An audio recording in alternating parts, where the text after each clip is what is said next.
Alright,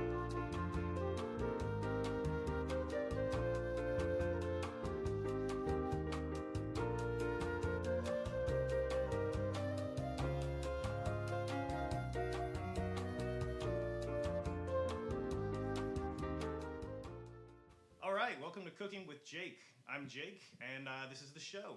What we're going to do is we're going to make a delicious meal, quick, easy, good for single people. We're going to review a beer, we're going to pair them, and we're going to talk about it. Right now, this is my cooking beer. This is Anderson Valley's GT Gose. Anderson Valley is a California brewery that does really well with sours. So the meal we're going to make today is called Ranch Dogs. Ranch Dogs became famous back in the summer of 2014 when I would come home from work and cut up hot dogs with some olive oil, maybe a couple spices sometimes. After you're done, you put ranch over the top of these hot dogs, you melt some cheese on top, and you eat them with a fork. All right, here we go. So hot dogs typically served as a cylindrical object with a bun. No, it's not the best way to eat hot dogs. It's actually the best way to eat hot dogs is cut them up. You get a lot more surface area when they hit the pan. You can eat them with a fork, you can dip them in stuff. That's the best way to eat hot dogs. So we're just going to get into this now. Typically, so it depends how hungry you are. I usually cut up 3 hot dogs. That gives me a lot of room to work with, and you know, it's great. You can just cut them up like this. If these hot dogs are frozen, you're going to want to thaw them first. So much easier to cut otherwise. So we're just going to cut up these hot dogs. All right, there we go. All right, now we got these dogs. Time to cook them up. Get them over. Make sure to wash your hands. All right. So here we go. All right, now it's time to start cooking with Jake. Take a sip of beer. I forgot to talk about the taste of this cooking beer earlier. G&T Gose, it's really good. It's like a pretty standard Gose, a little sour. A little tart. That's all I could say about it. It's not as fruity as the other ones. It's pretty standard. So here we go. What's great about hot dogs is that they come pre-cooked, so you can cook as much as you want, and you don't have to worry about getting sick or anything like that. So we're gonna light this puppy up. Well, here you want to cook real hot, real fast, right away. And then afterwards, we're gonna put some cheese on there, so you can bring the temperature way down and let it almost simmer. Oh yeah, hear that? That's the sound, right? That's what you want to hear. On that first step of the ranch dogs, you want to hear that little sizzle. Oh man, here we go. So as you can see here, I'm using, whoa, lost one. 2 things. I'm using this fork. You want to use the same fork we'll put this one aside. You want to use the same fork to cook with that you're going to eat with. Then you only have to use 1 utensil. You don't have to do any more dishes. It's fantastic. And you can use this fork the entire time. So here we go. Oh, we got that good sizzling sound. Olive oil and hot dogs, that's all it is. And we got started right away. It took us 5 minutes or less to get even going. One thing that you want to do while you cook is just standing each of them up on their tops, and then get that flat side nice and cooked right there. We got high temperature cooking. It's going to go quick. Once they get a little charred on the edges, we're going to bring it way down, and just going to let this go for another probably 2 minutes. And we'll check back in then.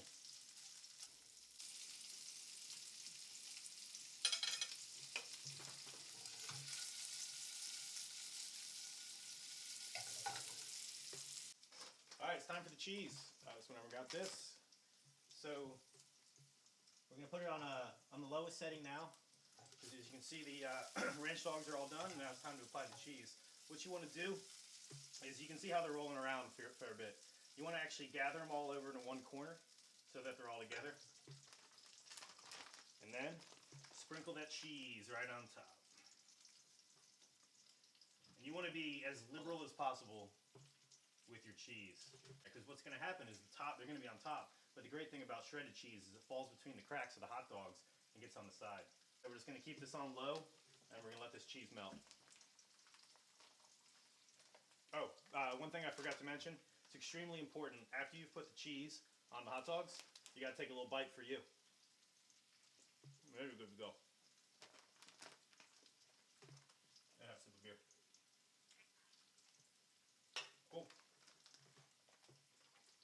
usually wrap this up in about 3 to 4 minutes.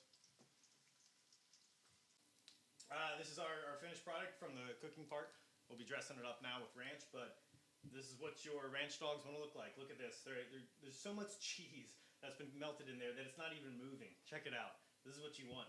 You want to be able to move your pan back and forth like this and not even have the dogs move at all. Good stuff. All right, so yeah, we're going to plate it.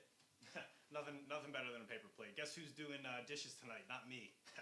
All right, so just take them right off, and if you've done this correctly, you're going to have all of it stuck together. So I'm just going to do half right now. Just going to put it down here. I'll do a couple more. All right, here we go. So look at this beauty right here. All right, let's put this plate down. All right, here we go. So what makes ranch dogs? Dogs and, you guessed it, ranch. So we're drinking craft beer. That's big part of the show. You also want to use craft ranch. It's important and it's good. So, just take it all off. Have a nice little ranch serving tray here. Serving cup. All right. That's good. Just take this ranch. And just, oh yeah. It's a little drizzle. Have fun with it. Paint it up a little bit. Do a little crisscross. You want to make sure to get a little bit of ranch on every single bite. We need to get a sauce tray thingy as well, because you're going to have a side of ranch just in case. Here we go. All right. It's time to eat.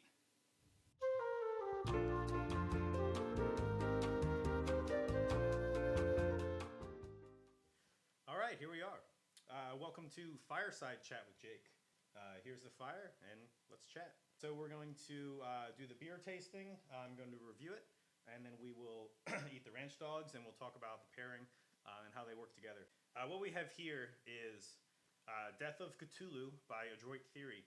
Adroit Theory is a nano brewery in Loudoun County, Virginia. I remember once someone telling me that they only make every beer once.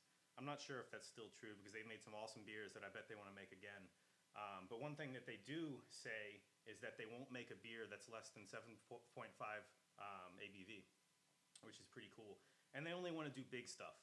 They want to do big Russian Imperial stouts like Death of Cthulhu. They don't want to mess around with Session IPA or just a regular little pale ale. Here's the pour. This is going to my Williamsburg Aleworks glass. Oh, look at that. It's good carbonation. Looks pretty dark. I am looking forward to this beer. About the exact color you would expect for a Russian Imperial Stout. There's really nothing to choose from other than just deep, deep black. And that's what we got here. I always like to take a look at the head for big stouts. You'll see when they're actually lighter, despite the beer itself appearing black through the glass, you can actually see how light the beer is through the head. So this is a nice tan, almost like sand-colored head that we have here. So I'm going to give it a nice smell, and then, yeah, just roasty right up the nose right away. It's really good. Oh, it's the kind of smell that you'd like to capture into a necklace or a pendant and just walk around with all day. And whenever you're out, you just want to stick it up to your nose and just go, oh, that's good stuff. Just dark roast, like a little chocolatey. It's good. All right, here we go.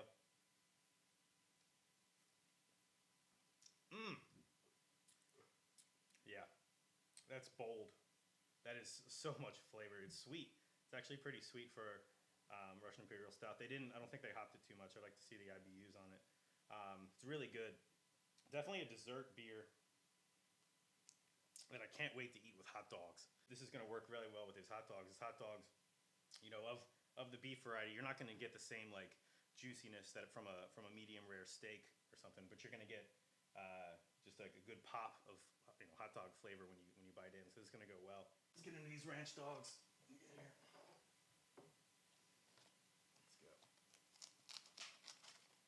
All right, so I'm going with the crusty outside. I got two partial dogs in there, and with a little bit of ranch. Oh man. Let's do the pairing here. So now we're going to have ranch dogs.